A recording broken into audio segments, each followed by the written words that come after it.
et le sexe du principal soutien. Donc pour l'ensemble de la population, pratiquement 83% de la population, le principal soutien du ménage, c'est un homme. C'est presque la même chose pour les injustes aussi. Donc sur ce point, ils se ressemblent au reste de la population. Seul pour les injustes, c'est presque 70-50. C'est peut-être dû aux familles divorcées, il y en a, et aux veuves. Pour la taille des ménages.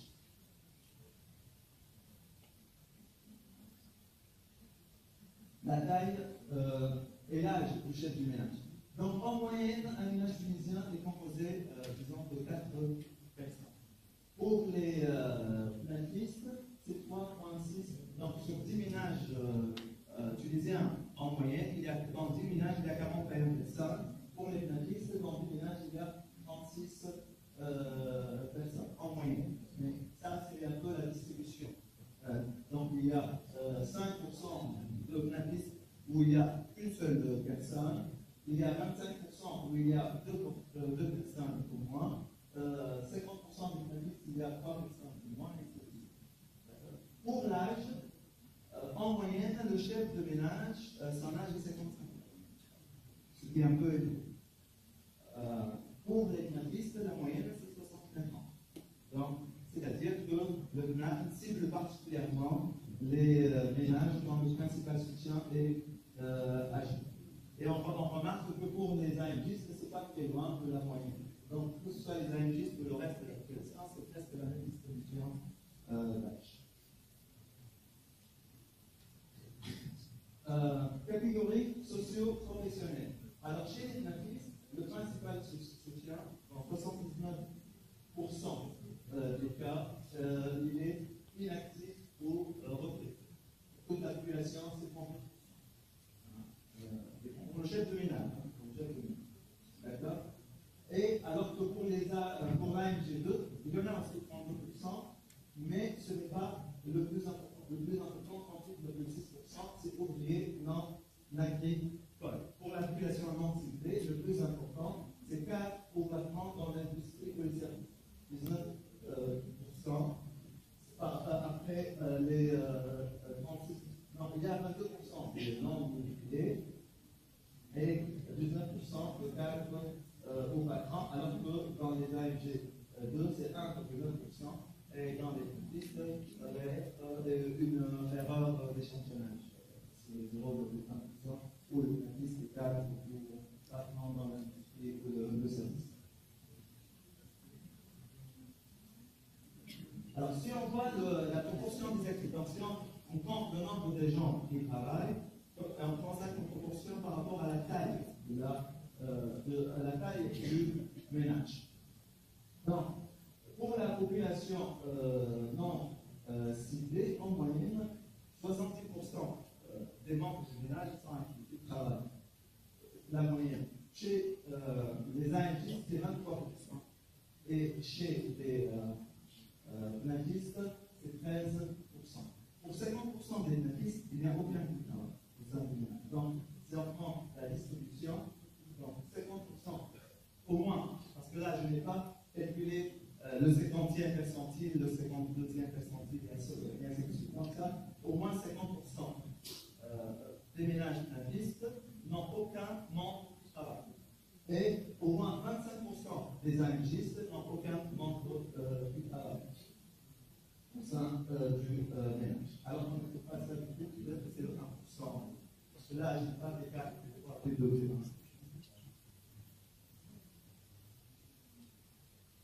Pour le niveau d'éducation. En moyenne, 32% des ménages de l'appartement et 5,7% pour la villa. Et si, après, pour les ménages qui vivent dans un appartement ou une villa, on regarde le nombre de pièces. On va trouver que les platistes vivent s'ils vivent dans une maison ou un appartement, ils vivent principalement dans un appartement ou une villa avec 2 pièces au plus. La plupart d'eux, c'est avec 2 pièces au plus. Alors que pour les autres, c'est 3 pièces pour la population non ciblée, lorsque cette population vit dans une maison ou dans un appartement, c'est 3 ou 4 pièces et plus. Bon, les caractéristiques du logement, alors, pour les logements qui ne sont pas faits avec des murs en dur, il y a 1,8% qui n'ont pas des logements construits avec des murs en dur. Et cette proportion, c'est 7,2% chez les planistes. Lorsque le toit n'est pas en ciment, c'est 4,3% pour toute la population, c'est 10% chez les planistes, 7% chez les AMGistes. Il n'y a pas d'électricité de la STEP. 3,2% de tous les ménages, 7% chez les planistes, 5,9% chez les AMGistes. Ils n'ont pas l'eau de la sonnette ou la canalisation. C'est beaucoup plus ici, dans ce cas-là, chez les AMGistes. Cuisine sans bassin, c'est un logement pour toute la population, c'est 73% chez les planistes. Absence de toilette, absence de toilette à l'intérieur, donc toilette à l'extérieur.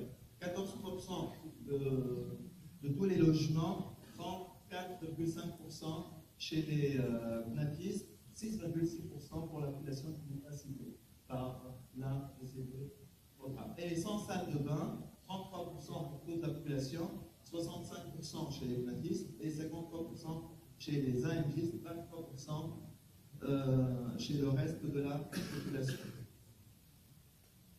Maintenant, on revient à nos erreurs de ciblage. Donc, je reviens au tableau que nous avons présenté lors de la première séance. Rappelez-vous que ce qui est en vert, ça, c'est la précision de ciblage. Si on prend par hasard 1000 familles, sur les 1000 familles, il y a 83 familles qui reçoivent le NAC, il y a 217 familles couvertes par l'AMG2 et il y a 700 familles qui est exclues.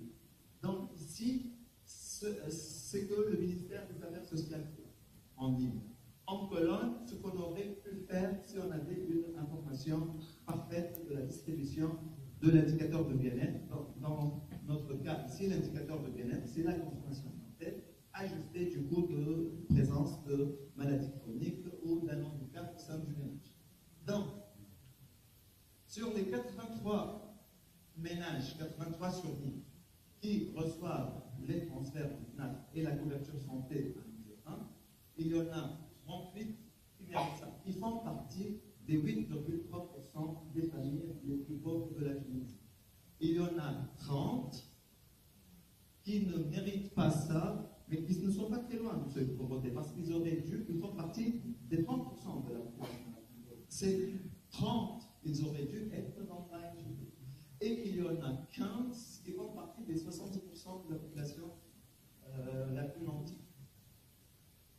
Pour l'AMG2, sur 217, il y en a 107 qui fait partie du 30% de la population. En fait, il fait partie du 23e jusqu'au 30e percentile de la population. Il y en a 38 qui auraient dû faire partie du CNAC.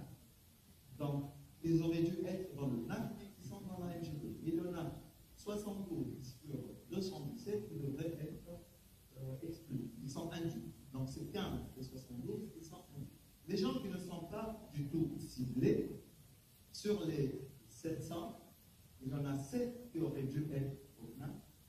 Ils sont exclus à tort au CNAC. 80 qui sont exclus à tort de la MG2 et 613 qui sont exclus à raison.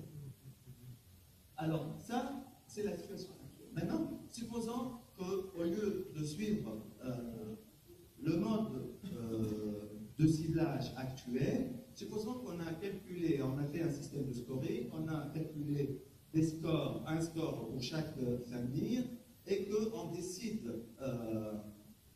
de la priorité, soit d'être couvert par le CNAC ou par la MG2, avec ce système de scoring. Donc, supposons qu'on fait un système de scoring, on utilise l'ensemble d'informations que je viens de présenter sur la distribution de l'âge, le logement, la taille de la famille, tout ce que je viens de présenter, la présence ou pas d'une cuisine avec le bassin, la présence ou pas d'une salle de bain, et ainsi de suite. On fait une analyse en composantes principales, on détermine un score sur le premier axe axe factoriel. Et on va prendre les scores, les 8,3% des scores les plus faibles. Et on va leur donner le PNAF. Et puis les 22% des scores qui viennent après. Pardon. Et on leur donne l'AMG2. Et les 60% des scores les plus élevés, on leur donne rien. Ces scores aussi, c'est une estimation qui n'est pas parfaite du vrai niveau de vie des gens. Quels auraient été les résultats? S'il vous plaît.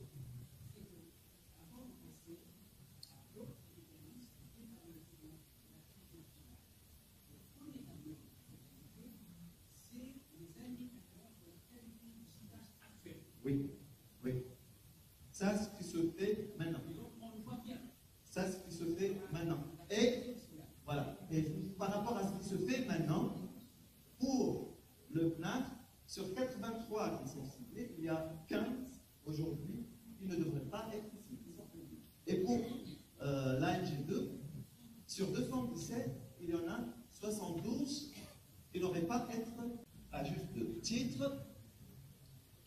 Donc, pour le PNAC, c'est vraiment un résultat identique en ligne. En colonne, il est indifférent. Là, on aurait uniquement 35 qui auraient dû être couverts et qui ne le sont pas. Ils sont par le... Et là, on exclut à tort de 7, alors qu'avec l'analyse en composante principale, on va exclure 70%. Ça va passer de 7 à 10. Là. Comme je l'ai dit le matin, donc ces erreurs-là, ces 30 par exemple qui auraient dû être dans la MG2, si on a 8,3%, si ces 30 ils sont entre le 8,3% et le 11%, ce n'est pas très grave. Que s'ils sont entre le 28% et le 30%. Et ces 15%-là, c'est moins grave s'ils font partie du 31e percentile, 32e percentile, que s'ils font partie du 70e percentile, 90e percentile. C'est pourquoi, pour compléter cela, on fait des analyses sur la pauvreté. Ici, on a une distribution de la pauvreté, plus c'est sombre, plus la pauvreté est importante. Par exemple, comme Gasoline ici, c'est le bleu le plus foncé. Et là, c'est la couverture de la MG2, et là, c'est la couverture du PNAF, pardon, et là, c'est la couverture de la MG2. On remarque que de point de vue couverture, le PNAF et la MG2 couvrent bien les gens qui sont dans les zones les plus pauvres. Par exemple, ici, Gasoline, c'est plus foncé que ici, mais donc c'est couvert. Bien sûr, lorsqu'on dit que la couverture est bonne, ça ne veut pas dire qu'il est possible qu'on couvre bien Gasoline, mais on donne aux pauvres. Donc c'est pour ça qu'il faut faire, là c'était juste une carte de la distribution de la pauvreté, de la distribution du PNAF et de la distribution de la MG2. Et là, je passe aux mesures de pauvreté. Donc, si on regarde le pourcentage de la population pauvre, là, j'ai choisi exprès un seuil de pauvreté qui fait que sans transfert, on aurait 30% de la population qui est pauvre. Alors qu'on sait que le taux officiel, c'est de l'ordre de 15,5% en 2010. On ne sait pas quel est le taux exact aujourd'hui, mais je l'ai fait exprès. Pourquoi? Parce qu'on couvre 30% de la population. Donc, je me suis dit, si le taux de pauvreté est 30%, que fait le PNAC et que fait l'AMG2? Donc, ici, c'est la situation observée, et c'est là la situation en information parfaite sur laquelle je reviendrai tout de suite. Donc, dans la situation de référence, qu'est-ce qu'on remarque? Que s'il n'y avait ni PNAF ni AMG2, on a 30,2% de la population qui serait pauvre. Dans les non ciblés, c'est 10%. Dans l'AMG2, c'est 70%. Et dans le PNAF, 83%. S'il n'y avait pas le PNAF, 83% des PNAFistes seraient pauvres. Avec le PNAF et l'AMG2, bien sûr, le non ciblé, ça ne change pas, puisqu'ils ne sont pas ciblés, donc leur taux de pauvreté ne change pas. Pour les AMG2, ça baisse grâce à l'équivalent monétaire de l'AMG2 de 70 à 67, donc ça baisse de 3 points de pourcentage.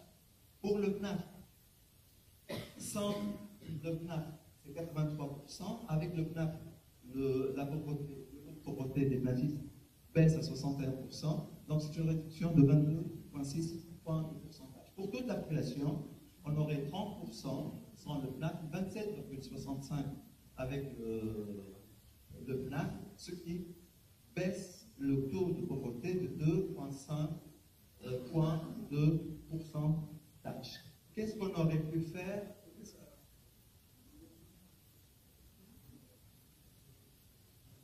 J'ai choisi le seuil, parce que normalement le taux officiel, comme je l'ai dit, il est peut-être autour de 15, 16, 17, je ne sais pas. J'ai choisi 30, puisque aujourd'hui on couvre 30%. Donc j'ai choisi un seuil qui est égal à 109 dinars par mois, par individu. Donc je l'ai fixé de sorte à avoir 30% des ménages qui sont... Oui, oui, c'est exogène. En fait, il est fixé, vous savez, par exemple, dans le travail de Bourguignon et Ravagnan de 2007, on peut fixer le seuil par rapport au budget disponible. Donc, jusqu'à quand, si on veut un programme qui cible au début les plus pauvres de la population pauvre, donc on va voir jusqu'à quel niveau de revenus on peut cibler, étant donné nos ressources disponibles, et ça, c'est notre seuil de pauvreté, qui est indépendant des considérations de consommation énergétique, nombre de calories, besoins, et ainsi de suite. Le 30%, il est fixé parce qu'aujourd'hui, on couvre 30% de la population. Donc, pour voir par rapport à 7%, de combien on baisse la pauvreté. C'est ça. En information parfaite, les non ciblés, leur taux de pauvreté serait de 0%. Si on avait une information parfaite. L'AMG2, leur taux de pauvreté serait de 76% et le PNAC 100%, puisqu'on aurait ciblé le 8,3% des ménages les plus pauvres. Donc, 100% des PNACistes, on serait pauvres. On aurait choisi que les 8,3% les plus pauvres de la population. Avec les ressources disponibles, on aurait ramené le taux de pauvreté des AMGistes de 76 à 72, donc on aurait baissé de 4 points, et on aurait baissé la pauvreté des PNACistes de 33 points, contrairement à 22 points aujourd'hui. Donc, on est amené à dire que peut-être que ce qu'on fait aujourd'hui est mieux que ce qu'on aurait fait en information parfaite. Ce qui n'est pas vrai, je vais vous le dire pourquoi. Et donc, le taux de pauvreté, il aurait baissé de 30 à 28,7 et on aurait baissé la pauvreté globale de 1,5 points au lieu de 2,5 points. Je reviens à mon exemple de 99 et le monsieur qui a dit que je suggère donner un dinar à celui qui a 99 dinars. Donc là, normalement, on a le calcul de l'information parfaite. Ici, il aurait dû être effectué par rapport au fait que je commence par le 99 dinars et après le 98. Et là, la baisse de l'incidence de la pauvreté aurait été plus importante que les 2 points qu'on trouve ici. Mais là, j'ai pris l'information parfaite et j'ai fait l'hypothèse qu'on commence par le plus pauvre de la population. Donc, si on commence par le plus pauvre de la population, bien sûr, ici, on va avoir un taux qui est plus faible. Et cela nous dit que probablement, le PNAC, il cible mieux les gens qui sont plus proches du seuil de pauvreté plutôt que les gens qui sont plus bas, beaucoup plus faibles, plus loin du seuil de pauvreté. Donc ça, c'est un indicateur peut-être qu'au lieu, il y a ce qu'on appelle des programmes de type P, c'est-à-dire qui ciblent les plus pauvres de la population pauvre en premier lieu, il y a les programmes de type R. Ça, c'est la nomination de Ravagnan et Fields 95. De type R, c'est-à-dire qu'il commence avec les moins pauvres pour aller aux plus pauvres une fois qu'il y a plus de ressources. Si on regarde le déficit moyen de la pauvreté, l'écart relatif moyen de la pauvreté, de combien en moyenne on est plus loin du seuil de pauvreté. La population a un déficit, c'est-à-dire si le seuil de pauvreté est de 100 dinars, la consommation par tête, elle est de 89,5 dinars. Donc elle est loin, les pauvres sont loin en moyenne du seuil de pauvreté de 11,5%. Les planistes, ils sont loin de 44%. En information parfaite, si on a choisi les plus pauvres de la population pauvre, ce serait loin de 62%. Donc cela veut dire que c'est vrai qu'ils sont loin de 44%, mais il y en a des gens qui sont encore beaucoup plus loin et qui ne sont pas cités par le PNAC. Les gens de l'AMG2, ils sont plus riches, ils ne sont pas loin de 44%, ils sont loin de 27%. Et les non cités, ils sont loin de 2,6% en moyenne. Donc, le déficit moyen de pauvreté, il a été baissé de 2,4 points de pourcentage par rapport à 11,5, il devient 9,1. Si on avait une information parfaite, si on part de 11,5, on arrive à 8,2. Donc, on aurait baissé de 3,3. Si on fait 2,4 sur 3,3, c'est un ratio qui nous indique à peu près 66 ou 67%. C'est-à-dire que ce qu'on fait aujourd'hui, c'est 67%, un taux d'efficacité de 67% de ce qu'on aurait pu faire si on avait une information parfaite sur la distribution du revenu des ménages. Pour la sévérité de la pauvreté, donc lorsque on donne encore un poids plus fort aux gens qui sont au plus bas de l'échelle, on baisse de 1,9%, pas de 1,9%, pardon, de 1,9 points. La sévérité de la pauvreté de 5,9 à 4. En information parfaite, on l'aurait baissé de 2,9. Donc l'efficacité pour réduire la sévérité de la pauvreté, elle est un peu plus faible que de réduire le déficit moyen, parce que c'est une indication qu'on ne cible pas bien les gens qui sont au plus bas de l'échelle.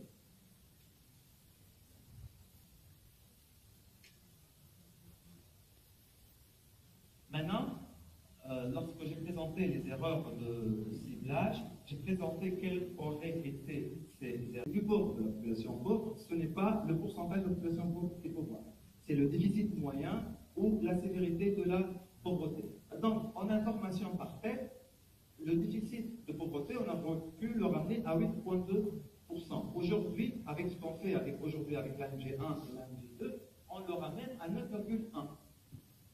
Si on utilise l'analyse en composante principale, on l'aurait ramené à 9,3, sachant que la différence entre 9,3 et 9,1, la situation actuelle, n'est pas statistiquement significative.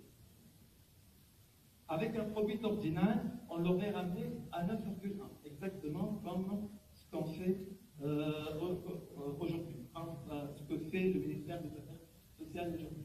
Si on utilise un modèle de régression pointille avec un focus, une concentration sur le 10e percentile. Pourquoi le 10e percentile? Parce que comme 8,3% de la population est ciblée par l'INAC, donc ce qu'on veut, c'est cibler en priorité ces gens-là. Là, on aurait atteint un déficit de pauvreté de 8,6, qui est plus faible que tous les autres. Donc on aurait pu faire un peu mieux avec un système de scoring basé sur les régressions pointilles. Et là, c'est statistiquement significatif. La différence est statistiquement significative. Bien sûr, elle peut ne pas être vraiment économiquement significative, dans le sens où peut-être que l'effet n'est pas tellement important. Pourquoi? Parce que là, c'est à cause de l'enveloppe qui est mise pour ces programmes-là. Donc, probablement, pour aller davantage, la question n'est pas uniquement d'améliorer le ciblage, il n'est pas si mauvais, il n'est pas parfait, mais il n'est pas si mauvais, mais c'est aussi que la meilleure façon pour améliorer la couverture des pauvres, c'est d'étendre un peu ce programme, d'accroître son budget. Et là, j'ai fait une comparaison par rapport à ce qui se passe. Je vais présenter la comparaison après. Mais là, j'ai fait la comparaison par rapport à ce que fait les subventions à la consommation et les subventions d'énergie. Si on regarde avant tout transfert, en moyenne, un ménage dépense par personne de 133 dinars par mois. S'il n'y avait aucun transfert, ni transfert NAF, ni AMG2, ni subvention à la consommation, ni subvention d'énergie. Le PNAF, il ajoute 2 dinars par individu à ses dépenses parfaite. La consommation, les subventions à la consommation alimentaire, ils ajoutent 8 dinars. Et les subventions d'énergie, 7 dinars 800. 8 dinars 800 et 7 dinars 800. Donc, en tout, on a presque 20 dinars de transfert direct et indirect. Sur ces 20 dinars au 19, il y a 2 dinars à travers le PNAF, disons 9 dinars à travers les subventions et 8 dinars par mois et par individu à travers les subventions d'énergie. Comment cet argent-là est distribué à travers les différentes déciles de la population.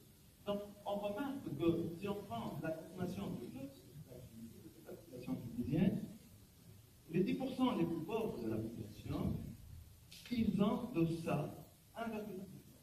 Donc, ils sont 10% de la population et ils consomment 1,9% de la consommation globale du pays. Donc, sur le 100% du budget du FNAC, il y a 37% qui vont à. Normalement, en information parfaite, on aurait dû voir 100%, puisqu'ils sont 8,3% de la population. Donc, en information parfaite, 100% du budget du FNAC aurait été limité 37%. Hein? Et le deuxième, c'est 18%. Le troisième, c'est 16%. Bien, c'est 18%. Qu'est-ce qui se passe par rapport aux subventions? Alors, c'est 6,7% du montant global des subventions profite au premier lycée. Donc, c'est vrai qu'on aurait aimé voir ici 100%, mais c'est quand même 6 fois mieux que ce que fait les subventions à la consommation. Et c'est encore beaucoup mieux que ce que font les subventions énergétiques qui sont encore plus et qui sont moins progressives. Alors, un transfert est progressif lorsque les parts d'un transfert sont supérieures aux parts du revenu. Donc, ici, tous ces transferts sont progressifs. Mais lequel est le plus progressif? Pour ceux qui connaissent un peu la courbe de Lorentz et les courbes de concentration, donc si on trace une courbe de Lorentz de la distribution de la consommation, elle sera au-dessous de la première bisectrice.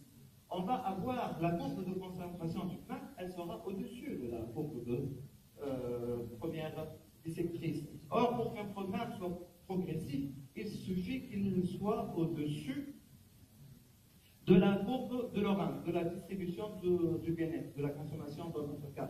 Donc, pour le FNAC, ce n'est pas uniquement au-dessus, mais c'est aussi au-dessus de la première bisectrice.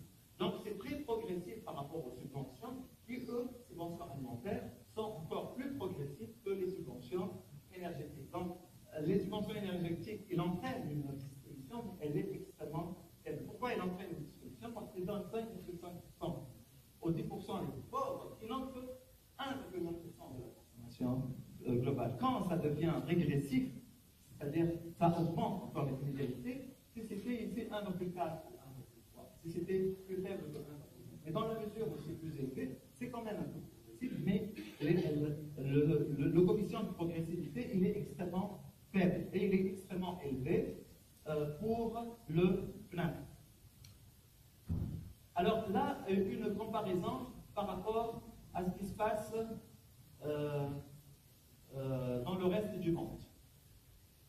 Donc, si on regarde avant, une fois ce tableau, si on regarde par exemple les 20% les plus pauvres, combien ils reçoivent du FNAC? Ils reçoivent 55% du budget du FNAC. 55%. Donc il y a un coefficient d'efficacité, c'est le rapport de ce que reçoit le premier quintile, 55% ici sur 20, sur leur part, le premier quintile, donc leur part de notre population, c'est 20%. Donc si on fait 55 sur 20, on va trouver quelque chose de 2,5. Il y a un travail de Odinot et Croche qui a été fait en 2003 et qui a placé 200 programmes sociaux. Si on prend les programmes comparables, parce que ici le premier programme c'est self-tag, donc tu ne reçois le transfert que si tu acceptes d'effectuer un travail communautaire ou quelque chose comme ça, et dans le coefficient d'efficacité il est de l'ordre de 4. Donc parce que les 20% les plus pauvres reçoivent 80% de ce budget, donc le coefficient d'efficacité c'est 4. Alors que les deux suivants sont des programmes semblables au FNAC. Le coefficient d'efficacité c'est 3. 3,4 et 3. Et les suivants sont de l'ordre de 2, ici c'est 1,3. Donc, si on prend ce tableau et on met le FNAC serait quatrième sur tous les programmes et troisième si on prend que les programmes qui sont comparables au FNAC.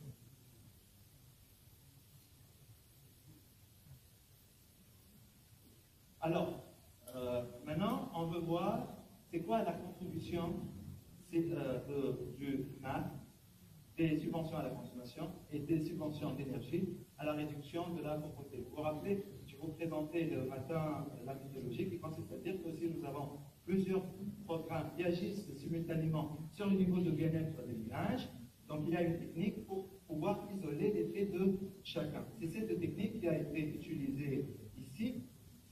Ce qu'on voit ici, c'est que dans le budget global des subventions à la consommation, des subventions d'énergie et du PNAC, la part du PNAC c'est 12,5%, les subventions à la consommation alimentaire 46%, les subventions d'énergie c'est 41%.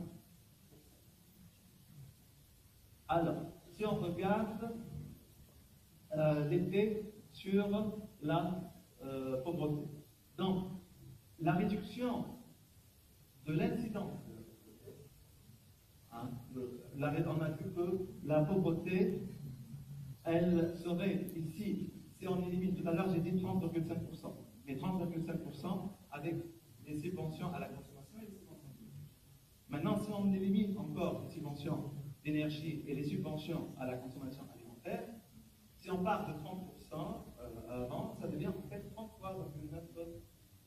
Donc, s'il n'y a ni PNAC, ni subvention alimentaire, ni subvention d'énergie, et je pars d'un fait exogène qui donne dans la situation actuelle, en fait, qui donne dans une situation sans PNAC et à plus de 30%, donc on part de 34% hein, à 27,8%.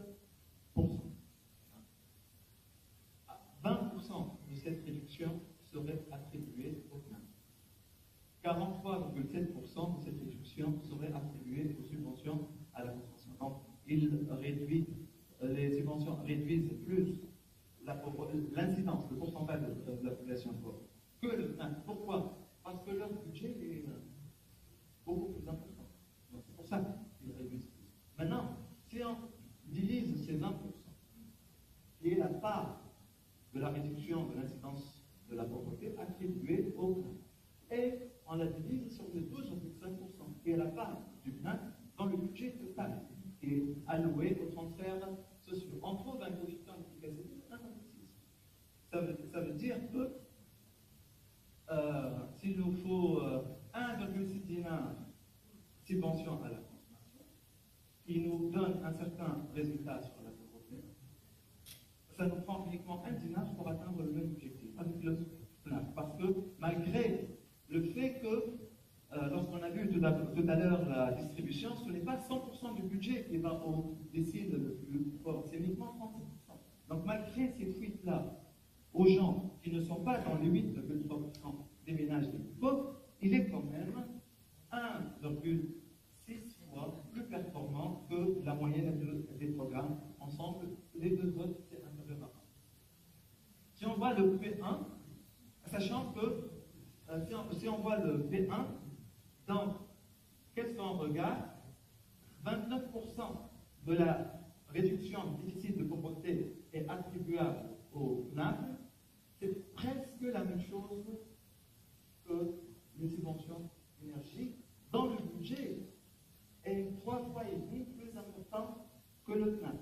Donc, même effet sur le déficit de pauvreté avec un budget 3 fois et demi plus important, ce qui donne un coefficient d'efficacité de 2,35, et le coefficient d'efficacité le moins faible, c'est celui des subventions à l'énergie. Dans la distribution de tout à l'heure, j'ai dit qu'il est progressif, mais il est le moins progressif possible. Donc là, c'est un peu un coefficient de progressivité, si vous voulez dire. Si on prend la sévérité de la pauvreté, 33% de la réduction de la sévérité de la pauvreté, elle est attribuable au PNAC, 28% attribuable aux subventions à l'énergie. Donc, c'est un budget qui est 3 fois et demi plus important que le PNAC et qui réduit moins la sévérité de la pauvreté que le PNAC, ce qui donne un coefficient de 2,6 ici et 0,7 pour les subventions à l'énergie, 0,8 pour les subventions à la consommation. Maintenant, ayant prouvé que malgré les fuites, malgré les défaillances du PNAC à cibler les 8,3%, il fait quand même beaucoup mieux que les subventions alimentaires et les subventions d'énergie. Qu'est-ce qui se passe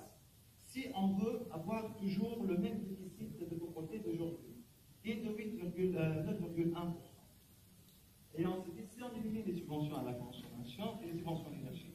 Normalement, le déficit de la pauvreté va augmenter.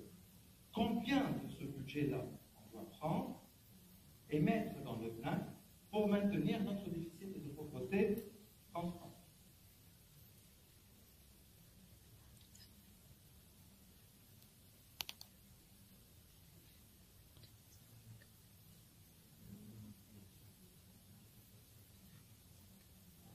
Et pour faire cela, j'ai oublié de dire quelque chose.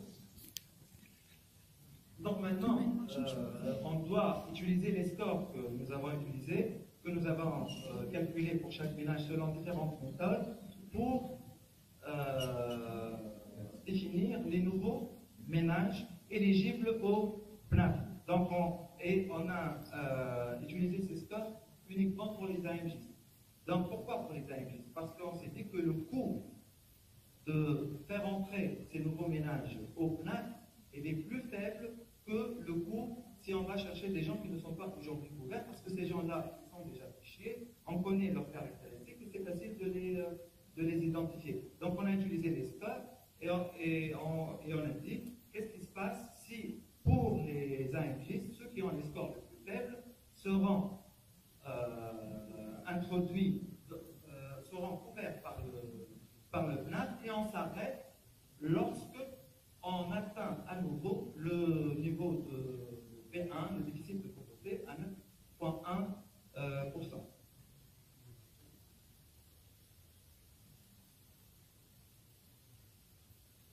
Alors, donc ici c'est les résultats. Donc dans la situation de référence, on a une consommation par tête de 233 dinars, une incidence de pauvreté presque de 34%, un déficit de 12,7 et une sévérité de pauvreté de 6,35. Si on élimine tout, il n'y a pas de coût budgétaire, on ne dépense rien, c'est 0 dinar, et on va épargner, si on accepte ce cycle de pauvreté, ces mesures de pauvreté, on peut épargner le budget alloué au PNAF, alloué aux subventions à la consommation. Et dans la situation actuelle, donc la consommation va augmenter de 233 à 252, c'est-à-dire